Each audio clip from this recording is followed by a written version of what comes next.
नमस्कार, good morning India में आपका स्वागत है। मैं हूं अदिति राजपूत। हम जानते हैं चुनाव आचार संहिता लागू हो चुकी है और चुनाव आयोग की पैनी नजर है कि कौन क्या बयान दे रहा है और किस तरह से उल्लंघन जो है वो कोरोना के नियमों का किया जा रहा है। लोनी से विधायक बीजेपी के विधायक नंदकिशोर गुर्जर के कथित विवादित बयान को लेकर चुनाव आयोग ने यहां पर सख्त रुख अख्तियार किया है।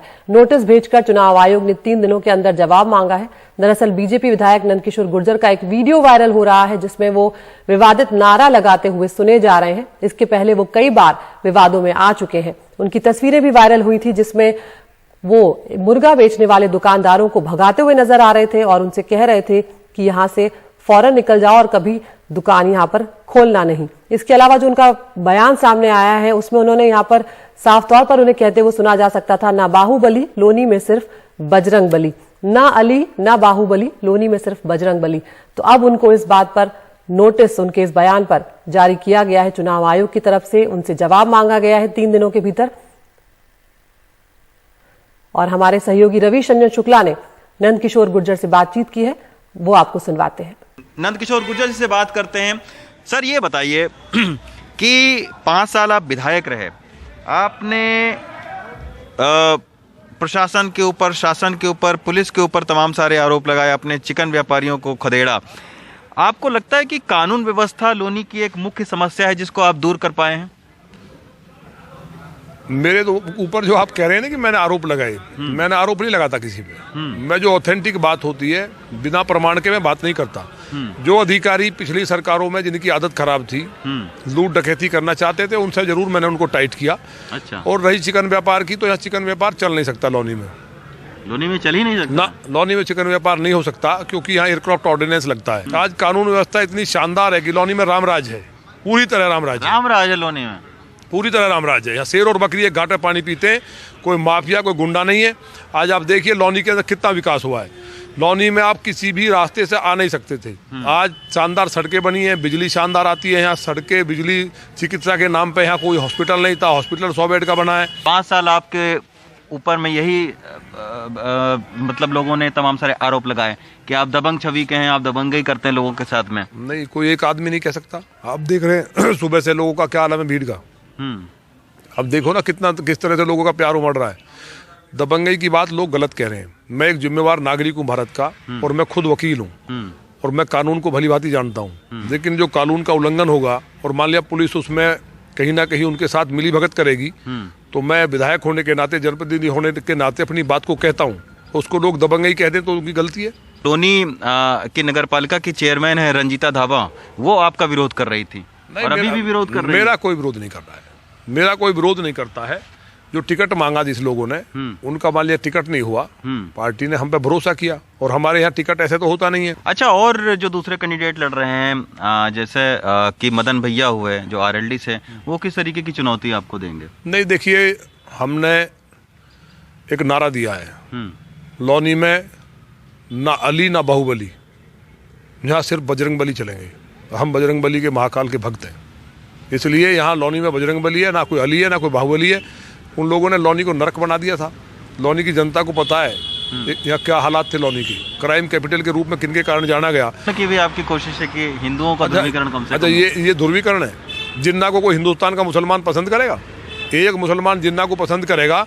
हमने बताया ना, केवल वही लोग जो जिन्ना के समर्थक हैं, जो बलात्कारियों के समर्थक हैं, जो कारसों में गोली चलाने वालों के समर्थक हैं, जो बलात्कारियों के समर्थक हैं, आतंकवादियों के समर्थक हैं, वही भाजपा को वोट कर सकता है। और मुझे लगता नहीं इस आज़ाद हिंदुस्तान में जिस तरह सोशल मीडिया और लोकतंत्र मजबूत हुआ है कि आज समाजवादी पार्टी को जिसके एजेंडे में ये है उसको कोई वोट। और हम सीधा रुख कर रहे हैं हमारे सहयोगी रविशंजन शुक्ला का। रविश, आपसे ये जो बातचीत नंदकिशोर गुर्जर की हमने सुनी, इसमें तो उनके अंदर जरा भी कोई, जिसे कहते हैं, संकोच नहीं नजर आया।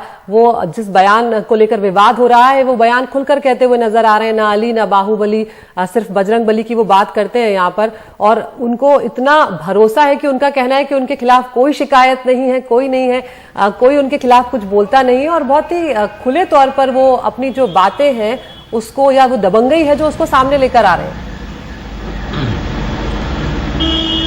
जी बिल्कुल आदित्य, क्योंकि उनको पता है कि लोनी में अगर उनको जीतना है तो विकास के काम वहां पर ज्यादा हुए नहीं है। पूरी लोनी जो है वो एकदम धूल से भरा हुआ है, कोई सड़कें वहां पर उस तरीके से अच्छी नहीं है, तो विकास के काम पर ओट तो पड़ना नहीं है। तो इसी के वजह से कोशिश यही है कि ज्यादा से ज्यादा हिंदुओं का ध्रुवीकरण किया जाए, क्योंकि लोनी के जो सियासी समीकरण है वो बहुत उलझे हुए हैं।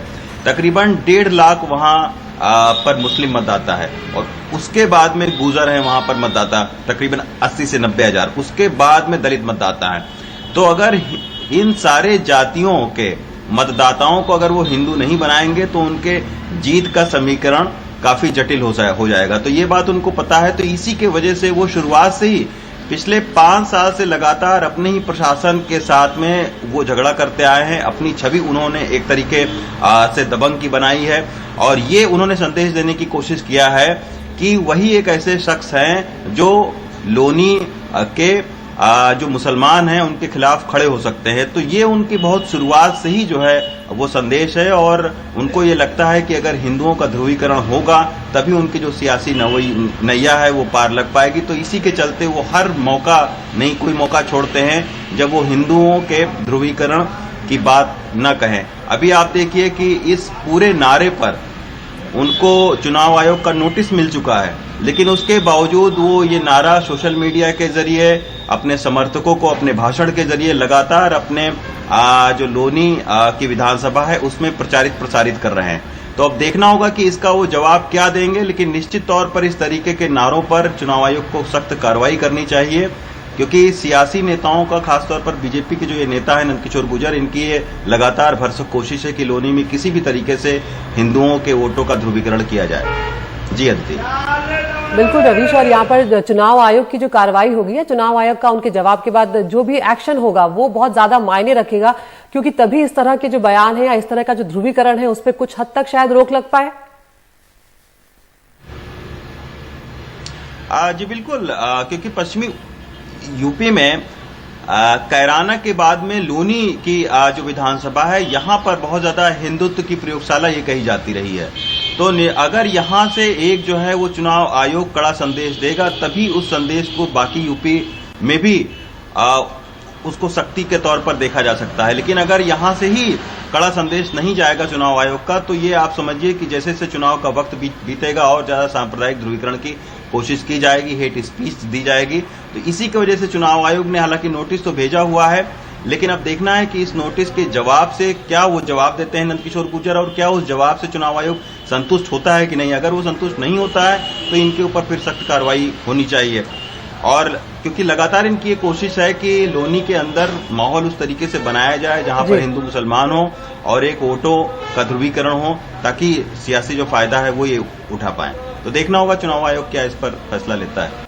बहुत शुक्रिया रवीश इस तमाम जानकारी से। तस्वीरें आप देख रहे हैं, लोनी से बीजेपी विधायक नंदकिशोर गुर्जर, कथित बयान उनका सामने आया है जिसको लेकर चुनाव आयोग ने सख्त रुख अख्तियार करते हुए उन्हें नोटिस भेजा है। उन्होंने बयान दिया था, अली ना बाहुबली, लोनी में सिर्फ बजरंग बली, और अब 3 दिन में उन्हें जवाब देना है। देखते हैं चुनाव आयोग किस तरह की कार्रवाई इस मामले में करता है। और उत्तर प्रदेश के चुनाव में सपा और आरएलडी गठबंधन को खुला समर्थन देने के 24 घंटे के भीतर ही भारतीय किसान यूनियन के नेता नरेश टिकैत जो हैं उन्होंने यू टर्न ले लिया है। अपने पिछले बयान से पलटते हुए नरेश टिकैत ने कहा कि हम चुनाव में किसी का भी समर्थन अब नहीं कर रहे हैं। अपने पिछले बयान को गलत बताते हुए उन्होंने कल शाम को कहा कि कुछ ज्यादा ही वो बोल गए थे जो गलत है। उन्होंने साफ किया है अब कि संयुक्त किसान मोर्चा ही सर्वोपरि है और यदि हम उससे अलग जाते हैं तो फिर वो हमें बाहर भी कर सकते हैं। दरअसल शनिवार को किसान भवन में जुटे लोगों के बीच उन्हें सपा आरएलडी को समर्थन देने की बात कही गई थी, लेकिन अब उनका कहना है कि उनसे मिलने आने वाले हर दल के लोगों का स्वागत है, लेकिन वो किसी का समर्थन नहीं करेंगे। और वहाँ किसान भवन में इकट्ठे हो रहे थे, वहां से कह दिया हमने भी भाई अपना इनका ख्याल रखो, सारी वो है बातचीत। पर एक जो किसान संयुक्त मोर्चे की वो है, हम थोड़ा सा उससे उसका जो बंधन है उससे हम थोड़ा सा बोल पड़े फालतू, ऐसे हमें करवा नहीं होता। हम संयुक्त मोर्चे से बगल नहीं है, किसान संयुक्त मोर्चा सर्वोपरि है और इसमें कोई भी ऐसी बात नहीं होने की। संयुक्त मोर्चे की बात है, जो कुछ बात कहनी मोटी हो भी गई होगी, उसे ये भी इलेक्शन नहीं है, किसी ने पर्चा नहीं भेजा। तो या तो जो किसी भी पार्टी का कोई भी प्रत्याशी होगा सब आशीर्वाद देने, वोट मांगने की बात यहाँ से कोई ना करे। भाई आप लोगों की परीक्षा की घड़ी इस गठबंधन का बगल जो कोई भी जाए उसे उषा मंदरामन पे जो कुछ भी तरीका अपनाना हो रिक्वेस्ट का यह हो तो कुछ नहीं हो तो और तरीका तो कुछ नहीं होता। सब अच्छा व्यवहार सारे को पास हो और बड़े अच्छे तरीके से सब मनाने की बात है और इस गठबंधन को सफल बनाओ। तो ये आप वो वाला बयान सुन रहे थे जिसमें वो कह रहे हैं कि इस गठबंधन को सफल बनाना है। रवीश, ये जो नरेश टिकैत के बयान हैं ये हैरान भी करते हैं और बाद में वो खुद ही कह रहे हैं कि मैं थोड़ा ज्यादा बोल गया और अब वो पूरी तरह से पलटते हुए अपने बयान से नजर आ रहे हैं। क्या ये कोई रणनीति में बदलाव है या अंदर खाने कुछ ऐसा हुआ है जिसके बाद इस तरह का जो यू टर्न है वो लिया गया है? आज देखिए, जो नरेश टिकैत हैं इनके जो बयान हैं वो कोई ये बहुत ही ज्यादा सोच समझ कर नहीं देते हैं। और नरेश टिकैत एक देशी शख्स हैं जो कि गांव में रहते हैं, बहुत ज्यादा राजनीति से मतलब इनको मतलब नहीं रहता है। और इसमें ये भी बात है अदिति कि कोई ये जो ये बयान दिया गया है ये कोई ढकी छिपी बात नहीं है, बस ये बयान चूंकि आ गया है तो इसलिए इसको बहुत ज्यादा तवज्जो दी जा रही है। लेकिन आरएलडी के साथ में निकटता राकेश टिकैत की, नरेश टिकैत की किसी से ढकी नहीं है। अभी आपने देखा होगा कि नरेश टिकैत बीमार थे तो जयंत चौधरी खुद मिलने हॉस्पिटल गए थे उनसे।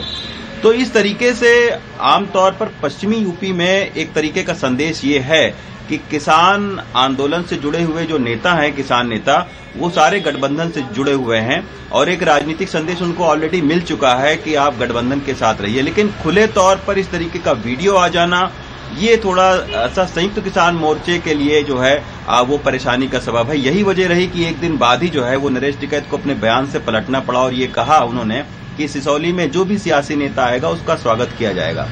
फिलहाल उन्होंने ये भी कह रखा है और खुले तौर पर कह रहे हैं राकेश टिकैत और नरेश टिकैत दोनों ही भाई कि बीजेपी को यूपी में हराना है। तो बीजेपी को यूपी में हराने का मतलब है कि बीजेपी के खिलाफ जो भी ताकतवर सियासी संगठन है, जो भी ताकतवर सियासी नेता है, उनको सपोर्ट करना भी है।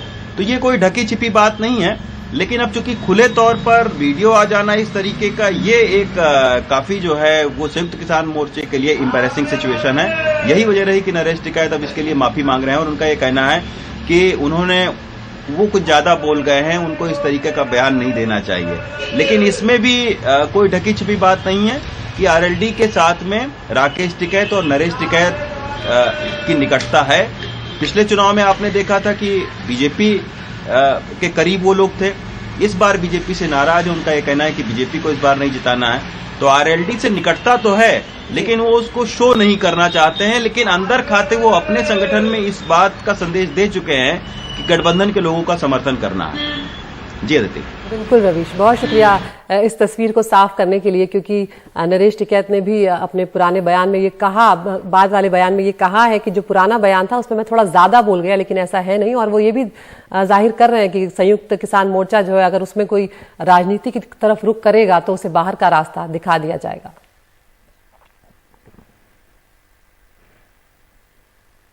तो यूपी की सियासत जो है वो काफी दिलचस्प होती जा रही है। यूपी में आजाद समाज पार्टी के अध्यक्ष चंद्रशेखर आजाद किस तरफ जाने वाले हैं, वो किस पार्टी का साथ देने वाले हैं, किसके साथ वो गठबंधन करने वाले हैं, ये एक बड़ा सवाल बना हुआ है। उन्होंने पहले समाजवादी पार्टी से गठबंधन की बात की थी पर दोनों पार्टियों में बात नहीं बनी। इसके बाद से वो अपना रास्ता तय नहीं कर पाए। उन्होंने एनडीटीवी के एक कार्यक्रम में कहा है कि अगर अखिलेश यादव अब भी उनसे बात करें तो वो उनका साथ देंगे, लेकिन वो अपने और पिछड़े वंचितों के सम्मान से समझौता नहीं करेंगे। साथ ही उन्होंने ये भी कहा कि आज 10 बजे तक अगर उन्हें कोई संदेश नहीं मिला तो 12 बजे वो अपना रुख साफ कर देंगे।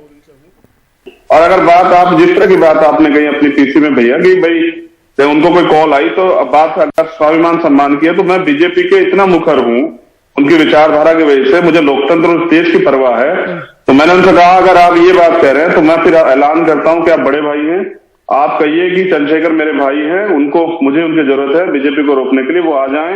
मैं उनको एक सीट नहीं दूंगा लेकिन वो बीजेपी को रोकने में मेरी मदद करें। उनके जो मुद्दे हैं, प्रमोशन में रिजर्वेशन, मुसलमानों के लिए 18% आरक्षण की घोषणा आपने की थी, जातिगत जनगणना और जो तमाम इश्यूज है, बैकलॉग, नौजवानों के लिए रोजगार जिनके लिए हम लड़ते रहे, इन पे वो मुझे कहते कि ये मैं करूंगा, भरोसा करो। तो मैं सहमत हूं। मैं आज भी सहमत हूँ, बीजेपी को रोकने के लिए मैं कोई भी कुर्बानी देने के लिए तैयार हूँ। और उत्तराखंड से एक बड़ी खबर आई। बीजेपी ने उत्तराखंड सरकार में कैबिनेट मंत्री हरक सिंह रावत को 6 साल के लिए पार्टी से निष्कासित कर दिया है। हरक सिंह रावत पर यह कार्रवाई कांग्रेस नेताओं से मिलने के बाद की गई है। पार्टी से निकाले जाने के बाद मुख्यमंत्री पुष्कर सिंह धामी ने उन्हें राज्य कैबिनेट से भी निष्कासित कर दिया है। और ऐसी खबरें हैं कि हरक सिंह रावत अपनी बहू अनुकृति के लिए लैंसडौन विधानसभा से टिकट मांग रहे थे और बात नहीं बनने पर उनके पाला बदलने की अटकलें चल रही थी। लेकिन पाला बदलने से पहले ही बीजेपी ने कड़ी कार्रवाई करते हुए उन्हें पार्टी से निकाल दिया है।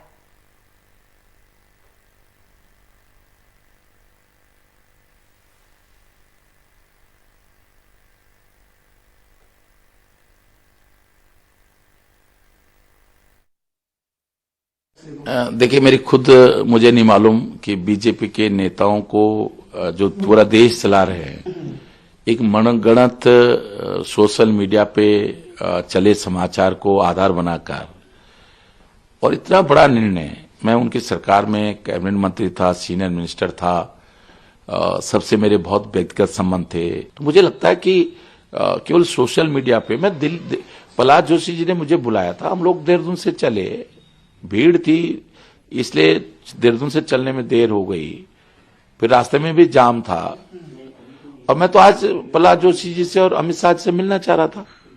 लेकिन जैसे मैं यहाँ दिल्ली आया, राजकुमार जो विधायक उमेश शर्मा है, मैंने कहा भाई जाके आराम करो, इसमें थक गए हैं और सुबह सबसे बातचीत करेंगे। तब तक मैं सोशल मीडिया में और मीडिया में देखने लगा कि इन्होंने मुझे निष्कासित कर दिया। तो यहाँ पर उदास नजर आ रहे हैं और वो कह रहे हैं कि सोशल मीडिया पर चली कुछ खबरों के आधार पर उनके साथ कार्रवाई हो गई है। अब हम पंजाब का रुख करते हैं, जहां पर मुख्यमंत्री चरणजीत सिंह चन्नी के भाई ही कांग्रेस में बागी तेवर अपनाए हुए हैं। चन्नी के छोटे भाई डॉक्टर मनोहर सिंह ने बस्ती पठाना सीट से निर्दलीय उम्मीदवार के तौर पर उतरने का ऐलान किया है। मनोहर सिंह इस सीट से कांग्रेस उम्मीदवार बनने के लिए काफी जोर लगा रहे थे, लेकिन कांग्रेस की पहली लिस्ट में बस्ती पठाना सीट से दूसरे उम्मीदवार को दे दी गई है और कांग्रेस संगठन की ओर से अपने नियमों का हवाला दिया गया है और ये कहा गया है कि एक ही परिवार से एक ही को टिकट दिया जाएगा और उसके बाद उनके बागी तेवर देखने को मिल रहे हैं। पंजाब में 14 फरवरी को एक ही चरण में होने जा रहे सभी 117 विधानसभा सीटों के चुनाव की तारीख को लेकर राजनीति गर्मा गई है।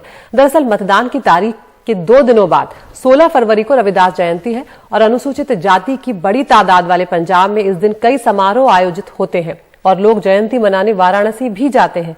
लेकिन इस बार रविदास जयंती के चलते मतदान प्रक्रिया पर असर हो सकता है, लिहाजा पहले मुख्यमंत्री चरणजीत सिंह चन्नी ने मुख्य चुनाव आयोग को तारीख बदलने के संबंध में खत लिखा। अब बीजेपी और कैप्टन अमरिंदर सिंह की पार्टी पंजाब लोक कांग्रेस ने भी मुख्य चुनाव आयोग को इस बाबत खत लिखा है।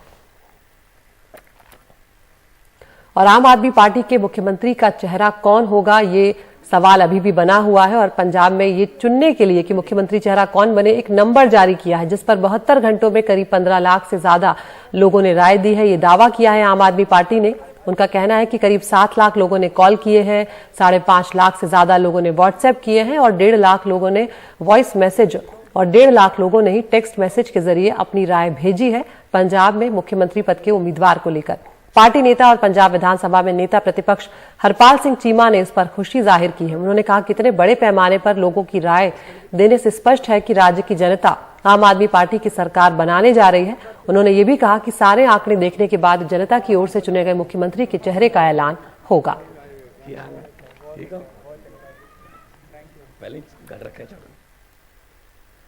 और आम आदमी पार्टी को लेकर अकाली दल के नेता दलजीत सिंह चीमा ने आप पर ट्वीट करके तंज कसा है। उन्होंने लिखा है कि ऐसा लगता है कि केजरीवाल के पास कैप्टन साहब का स्मार्टफोन है, नहीं तो कैसे संभव है कि 24 घंटों में इतनी कॉल आ जाएं।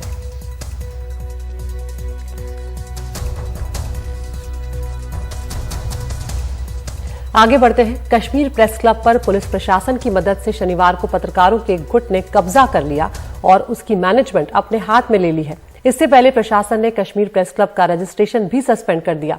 जम्मू कश्मीर के पत्रकार इससे काफी नाराज है। हमारे सहयोगी नजीर मसूदी की रिपोर्ट। जम्मू कश्मीर प्रशासन द्वारा रजिस्ट्रेशन सस्पेंड करने के बाद कश्मीर प्रेस क्लब पर जबरन कब्जा कर ताला लगा दिया गया। रविवार को किसी भी पत्रकार को प्रेस क्लब के परिसर में प्रवेश की इजाजत नहीं मिली। शनिवार को पत्रकारों का एक गुट सुरक्षा बलों के साथ प्रेस क्लब पहुंचा और उसका मैनेजमेंट अपने कब्जे में लेने का ऐलान कर दिया। नए मैनेजमेंट का दावा है कि उसे सभी सदस्यों का समर्थन हासिल है, लेकिन पत्रकार इससे इनकार कर रहे हैं। हमें आपका, मेरा, सबका समर्थन हासिल है। चुनाव में देरी होने के कारण हमने प्रेस क्लब के रोज के कामकाज को अपने हाथ में ले लिया है। हमें समय दीजिए और हम क्लब के लिए सब कुछ करेंगे। आप इसका हिस्सा हैं, बताइए है या नहीं? You are a part of us यार। आप बताओ ना, आप हमारे साथ नहीं हो? मैं तो नहीं। अच्छा, नहीं हो। कश्मीर प्रेस क्लब पर जोर जबरदस्ती से इस कब्जे पर एडिटर्स गिल्ड ऑफ इंडिया और मुंबई प्रेस क्लब ने तीखी प्रतिक्रिया दी है। एडिटर्स गिल्ड ऑफ इंडिया ने कहा है कि editors guild of India Kashmir पत्रकारों के एक गुट द्वारा सुरक्षा बलों के साथ प्रेस क्लब के दफ्तर और मैनेजमेंट पर कब्जा किए जाने के तरीके से हैरान है। गिल्ड कश्मीर प्रेस क्लब के रजिस्ट्रेशन को मनमाने तरीके से निलंबित किए जाने से भी उतना ही चिंतित है। शुक्रवार को जम्मू कश्मीर प्रशासन ने कश्मीर प्रेस क्लब का रजिस्ट्रेशन ये कहते हुए सस्पेंड कर दिया था कि जम्मू कश्मीर पुलिस की सीआईडी को मैनेजमेंट के खिलाफ विपरीत रिपोर्ट मिली है। करीब 2 हफ्ते पहले ही प्रशासन ने कश्मीर प्रेस क्लब के रजिस्ट्रेशन का नवीकरण किया था, लेकिन एक दिन बाद ही जब प्रेस क्लब ने ऐलान किया कि 15 फरवरी को इसके चुनाव कराए जाएंगे, तो रजिस्ट्रेशन को निलंबित कर दिया गया। रजिस्ट्रेशन के नवीकरण के मुद्दे के चलते कश्मीर में पत्रकारों के इस सबसे बड़े संगठन के चुनाव काफी समय से लंबित हैं। जम्मू कश्मीर के पूर्व मुख्यमंत्री ने प्रेस क्लब पर कब्जे के पीछे राज्य प्रशासन का हाथ बताया है। उधर पत्रकार इसे कश्मीर घाटी में मीडिया पर हमले का हिस्सा बता रहे हैं। ऐसा लगा जैसे वो प्रेस क्लब के अहाते में काफी संख्या में सुरक्षा बलों के साथ उतर आए हों। ये राज्य सरकार के समर्थन से किया गया कब्जा है, एक बड़े हमले का हिस्सा है। जब पत्रकार खुद ही खबर बन जाए, उससे अंदाजा हो सकता है कि कश्मीर में पत्रकारिता किन हालतों में हो रही है।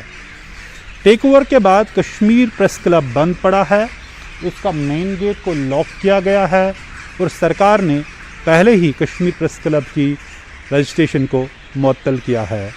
श्रीनगर से नज़ीर मसूदी, एनडीटीवी इंडिया के लिए।